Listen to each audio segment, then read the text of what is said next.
ಮತ್ತೊಮ್ಮೆ ಸ್ವಾಗತ. ಇದು Bru weekend with Ramesh season 2 ಕೋಪಾರ್ಟ್ ಬೈ ಸೆನ್ಸೊಡೈನ್ ಫ್ಯಾಷನ್ ಪಾರ್ಟ್ನ ಕನ್ವಮ್ಮ ದೊಡ್ಡನವ್ರ ಜೊತೆ ಮಾತುಕತೆಯಲ್ಲಿ ಇದ್ದೀನಿ ಸರ್. ರಂಗಭೂಮಿ ಅಂದ ತಕ್ಷಣನೇ ಅಲ್ಲಿ ಆಫ್ ದ ಸ್ಕ್ರೀನ್ ಸ್ಟೇಜ್ ಹಿಂದೆ ನಡೆಯುವಂತ ತಮಾಷೆಗಳು, ಫನ್ನಿ ಇನ್ಸಿಡೆಂಟ್ಸ್ ಏನೋ ಒಂದು ಆಗೇ ಇರುತ್ತೆ. ಏನೋ ನೆನಪಿದ್ಯಾ? ನಾನು ಮಿಡ್ಲ್ ಸ್ಕೂಲ್ ಓದ್ತಾ ಇದ್ದೆ. ಸ್ಕೂಲ್ ಇದಕ್ಕೋಸ್ಕರ ಡ್ರಾಮಾ ಮಾಡಿದ್ವಿ. ಮೇಷ್ಟ್ರುಗಳೆಲ್ಲ ದೊಡ್ಡವ್ರ ಪಾತ್ರ ಮಾಡೋರು, ಹೆಣ್ಣು ಪಾತ್ರ ಮಾಡಕ್ಕೆ ಯಾರು ಸಿಗ್ತಾ ಇರ್ಲಿಲ್ಲ. ಹಂಗಾಗಿ ದೊಡ್ಡಣ್ಣ ಇದ್ದಾನೆ, ಅವನ ಕೈಲಿ ಮಾಡ್ಸೋಣ ರಮಾಬಾಯಿ ಅಂತ ಕ್ಯಾರೆಕ್ಟರ್ ಹೆಸರು. ಮೇಕಪ್ ಮಾಡೋಕ್ಕೆ ಮತ್ತೆ ಸೀರೆ ಉಡ್ಸೋಕ್ಕೆ ಎಲ್ಲ ಇರಬೇಕಲ್ಲ. ನಮ್ಮ ಹಿಂದಿ ಟೀಚರ್ ಒಬ್ರು ಇದ್ರು, ಅವ್ರು ಫಸ್ಟ್ ಕ್ಲಾಸಾಗಿ ಮೇಕಪ್ ಮಾಡಿದ್ರು. ಸೀನು ಶುರು ಆಯಿತು. ರಮಾಬಾಯಿ ರಮಾಬಾಯಿ ಅಂತ ಕರಿತಾ ಇದ್ದಾರೆ ಮಾಸ್ಟ್ರು. ನಾನು ಹೋಗ್ಬೇಕು. ಹೋಗ್ಬಾರೋ ತಡೀರಿ ಮೇಡಮ್ ಅರ್ಜೆಂಟ್ ಮಾಡಿಬಿಡಿ, ತಡೀರಿ. ಏನು ಯಾಕೋ ಸೀನ್ ಬಂದಿದೆ, ಕರಿತಾ ಇದ್ದಾರೆ ಬಾರೋ. ಇಲ್ಲ ಎಲ್ಲ ಆಗಿದೆ, ಇನ್ನೇನು ಬಾಕಿ ಇದೆ. ಎದೆಗೇನು ಇಟ್ಟಿಲ್ಲ ನೀವು ಅಂತ ಹಂಗೆ ಅಂದಿದ ತಕ್ಷಣ ಅವ್ರಿಗೆ ಆ ಸೀರಿಯಸ್ನೆಸ್ ಅಲ್ಲೂ ಬಿದ್ದು ನಕ್ಬಿಟ್ರು. ಕೊನೆಗೆ ಆ ಸಮಯದಲ್ಲಿ ಏನು ಮಾಡೋದು, ಏನು ಹುಡುಕಿದ್ರು ಸಿಗ್ಲಿಲ್ಲ. ಕೊನೆಗೆ ಬೋರ್ಡ್ ಒರೆಸೋ ಡಸ್ಟರ್ಗಳಿದ್ವಲ್ಲ, ಆ ಡಸ್ಟರ್ಗಳು ತಗೊಂಡು ಆ ಕಡೆ ಈ ಕಡೆ ಇಟ್ಬಿಟ್ಟು ಹೋಗು. ಸ್ಟಾರ್ ಡಸ್ಟ್ ಶುರು ಆಗಿರೋದು ಅಲ್ಲಿ. ನಾನು ಹೈಸ್ಕೂಲ್ಗೆ ಹೋಗೋವ್ರಿಗೂ ಮೇಡಮ್ ಎಲ್ಲಿ ಸಿಕ್ಕಿದ್ರು ಜೋರಾಗಿ ನಗೋರು. ಇವತ್ತು ಸಹಿತ ನಾನು ಸಿಕ್ಕಿದ್ರೆ ನೋಡಿದ್ರೆ ಸಾಕು ಬಿದ್ದು ನಗ್ತಾರೆ. ಸ್ಕೂಲ್ ಡೇಸ್ ಅಲ್ಲಿ ಡ್ರಾಮೆಟಿಕ್ಸ್ ಎಲ್ಲ ಶುರು ಮಾಡಿದ್ರಿ. ನಿಮ್ಮ ಫ್ರೆಂಡ್ಸ್ ಹೇಳಿದ್ರು ಯಾವಾಗಲೂ ಫಸ್ಟ್ ಪ್ರೈಸ್ ನೀವೇ ತಗೊಳ್ತಾ ಇದ್ರಿ ಅಂತ. ನಂತರ ಫ್ಯಾಕ್ಟ್ರಿ ಸೇರ್ಕೊಳ್ತೀರಿ. ಫ್ಯಾಕ್ಟ್ರಿ ಟೈಮಲ್ಲಿ ನಿಮ್ದೇ ಒಂದು ನಾಟಕದ ಗ್ರೂಪ್ ಸ್ಟಾರ್ಟ್ ಮಾಡ್ತೀರಾ ನೀವು? ಹೌದು. ನನ್ನ ಜೀವಮಾನದಲ್ಲಿ ಅತ್ಯಂತ ಪ್ರಮುಖ ಪಾತ್ರ ವಹಿಸೋದೇ NS ರಾವ್, ಅಂದ್ರೆ ನರಸಿಂಹರಾವ್ ನಾಟಕದವರು.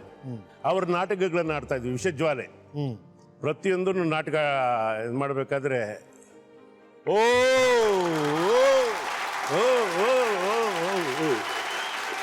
ಹೆಂಗಿದ್ರ ಈ ಫೋನ್ ಮಾಡ್ದಾಗ ಹಂಗೆ ಬಂದ್ಬಿಟ್ಟಿದ್ರೆ ವೆರಿ ಸರ್ಪ್ರೈಸ್. ನೀವು ಫ್ಯಾಕ್ಟ್ರಿಯಲ್ಲಿ ಅವ್ರು ನನಗೆ ಸೂಪರ್ವೈಸರು, ನಾನು ಆರ್ಡಿನರಿ ಲೇಬರು. ನಾಟಕದಲ್ಲಿ ಅವರೇ ಹೀರೋ, ನಾನು ವಿಲನ್ ಸರ್.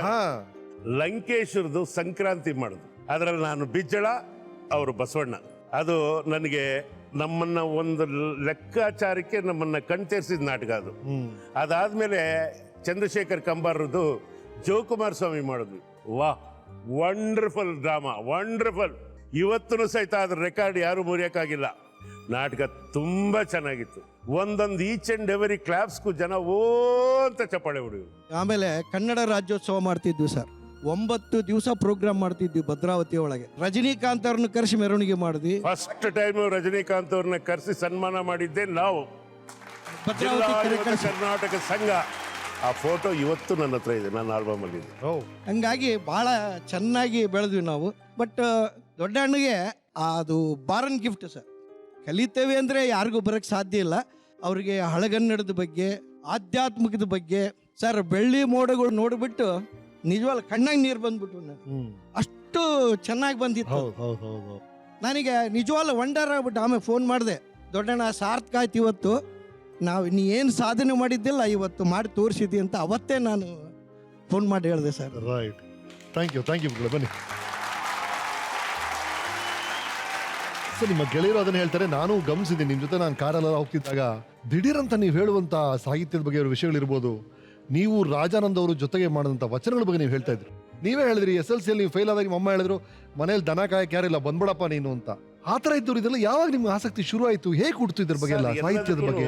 ನಾನು ಬೆಂಗಳೂರಿಗೆ ಬಂದ ಹೊಸಲ್ಲಿ ಇನ್ನೂ ಫ್ಯಾಮಿಲಿ ಭದ್ರಾವತಿಲೇ ಇತ್ತು, ಶಿಫ್ಟ್ ಮಾಡಿರಲಿಲ್ಲ. ಆ ಕಪಿಲಾ ಹೋಟ್ಲು ಪಕ್ಕದಲ್ಲಿ ಫುಟ್ಪಾತ್ ಮೇಲೆ ಪುಸ್ತಕಗಳನ್ನ ಮಾರಾಟ ಮಾಡೋರು. ಬೆಳಗ್ಗೆ ಎದ್ದು ದ್ವಾರಕಾ ಹೋಟ್ಲಿಂದ ತಿಂಡಿ ತಿನ್ಕೊಂಡು ಬರಬೇಕಾದ್ರೆ ನೋಡಿದ್ರೆ ಕಣ್ಣಿಗೆ ಒಳ್ಳೊಳ್ಳೆ ಪುಸ್ತಕಗಳು ಸಿಗೋವು. ಅದಷ್ಟನ್ನು ತಗೊಂಬಂದು ನಾನು ಇಟ್ಕೊಳ್ಳುವೆ. ರಾತ್ರಿ 9 ಗಂಟೆ, ನಿಮ್ಗೆ ಗೊತ್ತಲ್ಲ, 9 to 9 ಕಾಲ್ ಶೀಟು ಮುಗಿಸ್ಕೊಂಡು ಬಂದ ಮೇಲೆ ಅದನ್ನು ತಿರುವಾಗ್ತಾ ಇದ್ದೆ. ಆ ಥರ ನಾನು ಯಯಾತಿ ಓದಿದ್ದು. ಹಂಗಾಗಿ ಅನೇಕ ಒಳ್ಳೊಳ್ಳೆ ಗ್ರಂಥಗಳನ್ನು ಓದುವಂಥದ್ದು ಹವ್ಯಾಸ ಬೆಳೀತು, ಒಳ್ಳೇದಾಯ್ತು. ಇವತ್ತು ನಮ್ಮ ಮನೇಲಿ ಒಂದು ದೊಡ್ಡ ಲೈಬ್ರರಿ ಇದೆ. ನಮ್ಮ ಮನೆಯವ್ರು ಕೇಳ್ತಾರೆ, ಏನ್ರಿ ಇಷ್ಟೊಂದು ಪುಸ್ತಕ ಇಟ್ಕೊಂಡು ಏನು ಮಾಡ್ತೀರಾ ಅಂತ. ನಾನು ಹೇಳ್ತೀನಿ, ಇವತ್ತಿನ ಕಾನ್ವೆಂಟ್ ಸಂಸ್ಕೃತಿ ಇನ್ನು ಕೆಲವೇ ದಿವಸ ಇದು ನಂತರ ಮತ್ತೆ ಒಂದು ದಿವಸ ಒಳ್ಳೆ ದಿವಸ ಬರುತ್ತೆ, ಸ್ವರ್ಣಯುಗ ಬರುತ್ತೆ. ಕನ್ನಡ ಇದೆಯಲ್ಲ ಎಷ್ಟು ಚೆನ್ನಾಗಿದೆ ಅಂದರೆ, ಕನ್ನಡ ವಿಜಯನಗರದ ಅರಸರ ಕಾಲದಲ್ಲಿ, ಕೃಷ್ಣದೇವರಾಯನ ಕಾಲದಲ್ಲಿ ಒಂದು ನಾಣ್ಣುಡಿ ಇತ್ತು, ಅರುವು ಅಧ್ವಾನಂ ತೆಲುಗು ತೇಟ ಕನ್ನಡ ಕಸ್ತೂರಿ ಅಂತ. ನಮ್ಮ ಭಾಷೆಗೆ ವ್ಯಾಕರಣ ಇದೆ, ಛಂದಸ್ಸಿದೆ. ಅಂತಿಂತವ್ರು ಆಡೋ ಭಾಷೆ ಅಲ್ಲ ಕನ್ನಡ, ತಪ್ಪು ತಿಳ್ಕೊಂಡಿದ್ರ. ನಿಜವಾಗ್ಲೂ ಕನ್ನಡ ಪಂಡಿತೋತ್ತಮರಾಡುವ ಭಾಷೆ. ಹೌದು ಅದಕ್ಕೆ ಅಷ್ಟು ಶಕ್ತಿ ಇದೆ ಆ ಭಾಷೆಗೆ. ಸರ್, ಒಂದು ಅಯರ್ನ್ ಫ್ಯಾಕ್ಟ್ರಿಯಲ್ಲಿ ವೆಲ್ಡಿಂಗ್ ಮಾಡ್ತಾ ಇದ್ರಿ, ಸ್ಕ್ರಾಪ್ನೆಲ್ಲ ವಿಂಗಡಣೆ ಮಾಡ್ತಿದ್ರಿ, ಈ ತರ ಕೆಲಸಗಳು ಮಾಡ್ತಾ ಇದ್ದೆ ನೀವು. ಈಗ ನಮ್ಮ ಕನ್ನಡದ ಜನತೆಯ ಪ್ರೀತಿಯ ಕಲಾವಿದರು. ಆ ಮೊದಲನೇ ಹೆಜ್ಜೆ ಎಲ್ಲಾಯ್ತು, ಹೇಗ್ ಶುರು ಆಯ್ತು ಸಿನಿಮಾ ಜೀವನ? ವೆಂಕಟಪ್ಪ ಅಂತ ಅವ್ರಿಗೆ ನನ್ನ ಮೇಲೆ ವಿಪರೀತ ಆಸೆ. ಸಿನಿಮಾ ಡೈರೆಕ್ಟರ್ ಸಿದ್ಲಿಂಗಯ್ಯ ಅಂತ ನನ್ನ ಫ್ರೆಂಡ್ ಒಬ್ಬ ಇದ್ದಾನೆ. ಅವನು ಒಂದು ವಿಲನ್ ಕ್ಯಾರೆಕ್ಟರ್ಗೆ ಹುಡುಕ್ತಾ ಇದ್ದಾನೆ ಕಣೋ. ನೀನು ನೋಡಿದ ತಕ್ಷಣ ನಿಂಗೆ ಜ್ಞಾಪಕ ಬಂದು ಬಾಯ್ ಇಂಟ್ರೊಡ್ಯೂಸ್ ಮಾಡ್ತೀನಿ. ಹೋದಾಗ ಏನಾಯ್ತು, ಕರ್ಕೊಂಡೋದ್ರು. ಅವ್ರು ನನ್ನ ಒಂದ್ಸತಿ ಹಿಂಗೆ ನೋಡ್ಬಿಟ್ಟು, ನೋಡಯ್ಯ ಒಬ್ಬ ಕಲಾವಿದ ಅಳ್ಬೋದೇನೆ, ಸುಲಭವಾಗಿ ಅಳ್ಬೋದು, ಸುಲಭವಾಗಿ ಅಳ್ಬೋದು, ನೀನು ಅಳದೆ ನಾನು ನಡೆಸ್ಬೇಕು, ಅಳಸಾಯ ನೋಡೋಣ. ಅದು ಇದು ನನ್ನ ಜೀವನದ ತಿರುವು. ಇಲ್ಲಿ ನಾನು ಫೇಲ್ ಆದರೆ ಮತ್ತೆ ಭದ್ರಾವತಿ ಫ್ಯಾಕ್ಟ್ರಿ ಒಳಗೆ ಕಸ ಹೊಡಿಬೇಕು, ಕಾಪಿ ಮಾಡಬೇಕು, ಸ್ಕ್ರಾಪ್ ಎತ್ತಬೇಕು.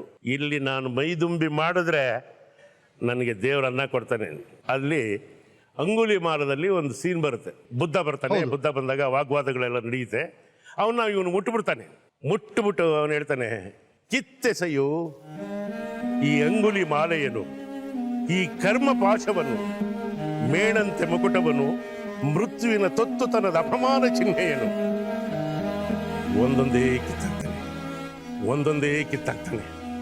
ಕಿತ್ತಾಕ್ತಾ ಅವನಲ್ಲಿರೋ ರಾಕ್ಷಸಿ ಕೃತ್ಯಗಳೆಲ್ಲ ಹೋಗಿ ದೈವಿಕ ಭಾವನೆ ಬರುತ್ತೆ.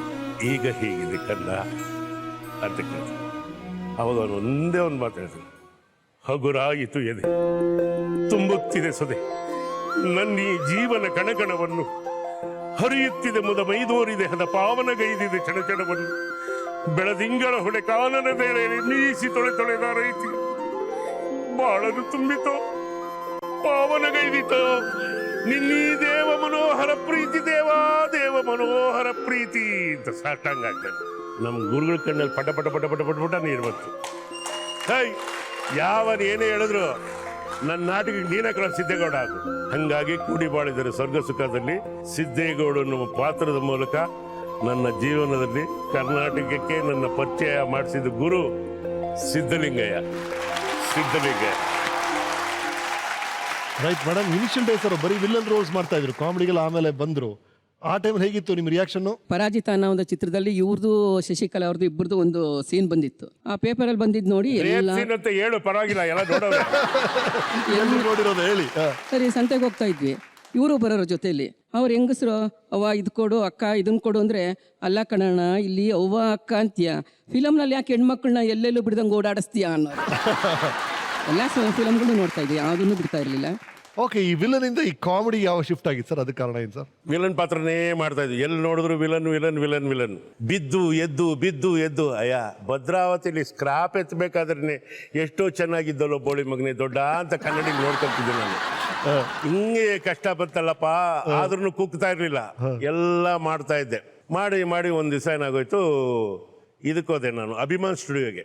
ಬಾರಣ ಇದ್ರು, ಒಂದು ವಿಷಯ, ಏನ್ ಬರೋಣ, ಈ ವಿಲನ್ ಥರನೇ ಇರಬೇಡ, ಅದಕ್ಕೆ ಆಯಸ್ ಕಮ್ಮಿ, ನಿನ್ಗಿಂತ ಯಾವನನ್ನ ಇನ್ನೊಬ್ಬ ಚೆನ್ನಾಗಿ ವಿಲನ್ ಮಾಡೋನ್ ಬಂತು ಅಂದರೆ ನಿನ್ನ ಮಾರ್ಕೆಟ್ ಬಿದ್ದೋಗುತ್ತೆ, ಸ್ವಲ್ಪ ಕಾಮಿಡಿ ಬೆರೆಸ್ಕೋ. ಕಾಮಿಡಿ ವಿಲನ್ ಆದರೆ ಆಯಸ್ ಜಾಸ್ತಿ ಇರುತ್ತೆ ಕಾಮಿಡಿಯನ್ಸ್ಗೆ, ಹೌದಲ್ವಾ? ಅದೊಂದು ಸ್ವಲ್ಪ ತಲೆ ಒಳಗುಳಿತು. ಹಂಗಾಗಿ ಏನಾಯ್ತು, ಅಲ್ಲಿಂದ ಕಾಮಿಡಿಗೆ ನನ್ನ ಪಾದಾರ್ಪಣೆ ಆಯ್ತು.